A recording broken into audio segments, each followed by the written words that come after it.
Hi అండి, ఈరోజు టమాటా పప్పు టమాటా కూర నేనే చేశాను. సరిగ్గా ప్రొనౌన్స్ చేయలేవు. నువ్వు కూర చేసావు. రా పెట్టుకో. మొత్తానికి అయితే ఫినిష్ అయిపోయింది అనమాట కూర. నేను చేసిన కూర అలా సగంలో లక్కొచ్చేసేసి కూర నచ్చేసరికి లేదు, గట్టిలో ఇలా పెట్టింది మమ్మీ. చపాతి వేసుకొని నూరుకొని తిన్నా, అదే తీసుకొని తిన్నా. తినగా నచ్చింది, ఎత్తి తెచ్చేసి అదేమో స్టవ్ ఆన్ ఉంది. నాకేం తెలుసు? ఓయ్, అంత అవసరం లేదు నానా.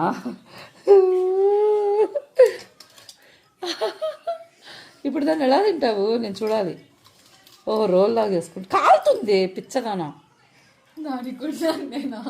అంత అవసరం లేదు నాన్న. రోల్ అయితే నీకు ఎక్కువైపోద్ది నాన్న. ఈ టమాటా పిచ్చోళ్ళతో కాలుతుంది నోరు. ఇప్పుడు నీకు నోరు కాలిపోద్ది. ర్యాప్, కొత్త తరగా ర్యాప్. అందుకే కాసేపు వెయిట్ చేయి. నా కూరని ఎత్తుకెళ్ళిపోవచ్చా? ఇంకా అప్పకుండా తీసుకొచ్చేసింది. అమ్మ ఫ్లక్కర్ చూడు ఎంత ఫన్నీ ఉందో. ఫన్నీ ఫ్లక్కర్ కాదు, రోజ్ ఫ్లక్కర్.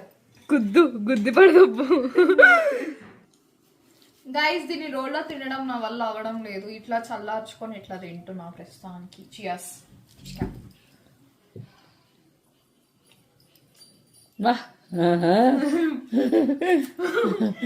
అంతే సింపుల్ రెసిపీ ఇదైతే. చాలా సింపుల్ రెసిపీ. మమ్మీ వచ్చి మధ్యలో చేసేసి ఒక ఆడిషన్కి పోయి వచ్చింది. ఆ లోపల మళ్ళీ జర్నీ స్టార్ట్ అవ్వాలా, అది చల్లారాలా, మళ్ళీ మేము ప్యాక్ చేసుకోవాలా. కాబట్టి కారంగా ఉందా నాకు?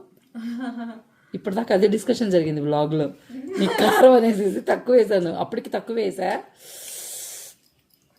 But it's okay. కానీ యూ లవ్డ్ ఇట్ కదా.